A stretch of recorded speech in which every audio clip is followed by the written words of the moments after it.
आज हम आपको बताएंगे महाराणा प्रताप के बारे में कुछ रोचक तथ्य जो आपको जरूर जानने चाहिए। प्रताप सिंह, जिन्हें आमतौर पर महाराणा प्रताप से जाना जाता था, भारत के सबसे बहादुर राजपूत शासकों में से एक थे, जिन्होंने तकरीबन 35 वर्षों तक राजस्थान के मेवाड़ पर शासन किया।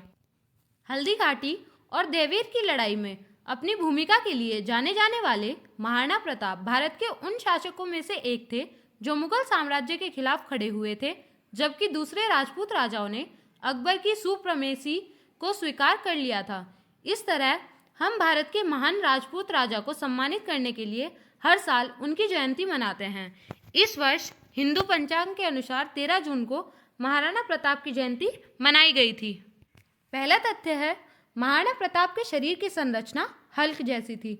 महाराणा प्रताप अपने हल्क जैसी शरीर संरचना के लिए भी जाने जाते थे। इतिहासकारों के अनुसार महान राजपूत शासक की ऊंचाई 7 फीट 5 इंच की थी, जबकि उनका वजन तकरीबन 110 किलो था। दूसरा तथ्य है महाराणा प्रताप के हथियार।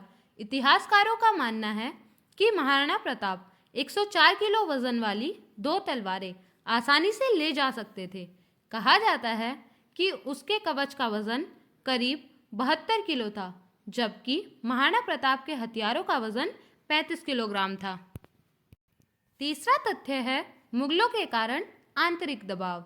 जबकि अधिकांश राजपूत शासकों ने मुगलों के सामने आत्मसमर्पण कर दिया था और अकबर के साथ संबंध कर लिए थे, महाराणा प्रताप पश्चिम भारत के एकमात्र ऐसे राजा थे जो उनके खिलाफ खड़े रहे। हालांकि उन्हें अपने विरोधियों सहित अपने लोगों के गुस्से का सामना करना पड़ा, जिन्होंने महान राजपूत शासक को मुगलों के साथ गठबंधन बनाने की सलाह दी।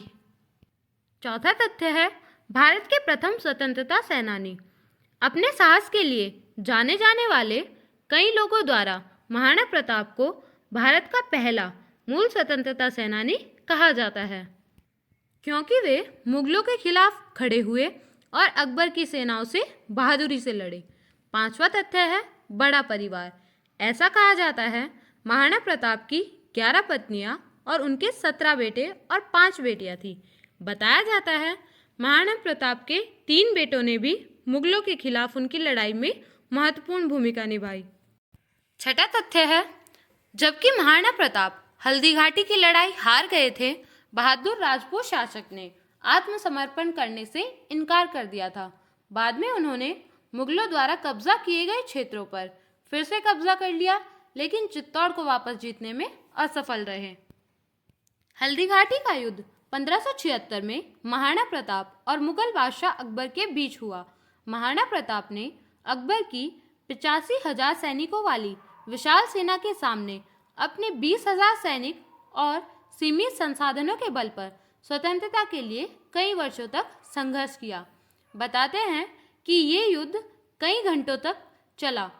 इस युद्ध में जख्मी होने के बावजूद भी महाराणा प्रताप मुगलों के हाथ नहीं आए।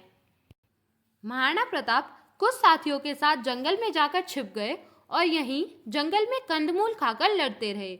महाराणा प्रताप यहीं से फिर से सेना को जमा करने में जुट गए।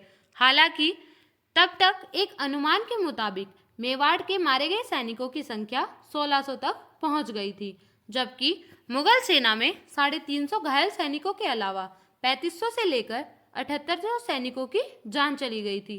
30 वर्षों के लगातार प्रयास के बाद भी अकबर महाराणा प्रताप को बंदी नहीं बना सका। आखिरकार अकबर को महाराणा प्रताप को पकड़ने का ख्याल दिल से निकालना पड़ा। बताया जाता है कि महाराणा प्रताप 2 तलवार इसलिए साथ रखते थे कि अगर कोई निहत्था दुश्मन मिले तो एक तलवार उसे दे सके, क्योंकि वे निहत्थे पर वार नहीं करते थे। 7वां तथ्य है महाराणा प्रताप को अपने वफादार घोड़े चेतक के साथ एक अज्ञात बंधन था, जिसे कुछ ही विरोधी समझ पाए थे। हल्दी घाटी की लड़ाई के दौरान चेतक ने महाराणा प्रताप की घातक चोटों के बावजूद उनकी जान बचाई थी। बाद में कई हिंदी लेखकों और कवियों ने उनकी बहादुरी का वर्णन करते हुए चेतक के बारे में लिखा था। महाराणा प्रताप के बारे में और ऐसे इंटरेस्टिंग फैक्ट्स जानने के लिए हमारे चैनल को सब्सक्राइब कीजिए, वीडियो को लाइक और शेयर कीजिए।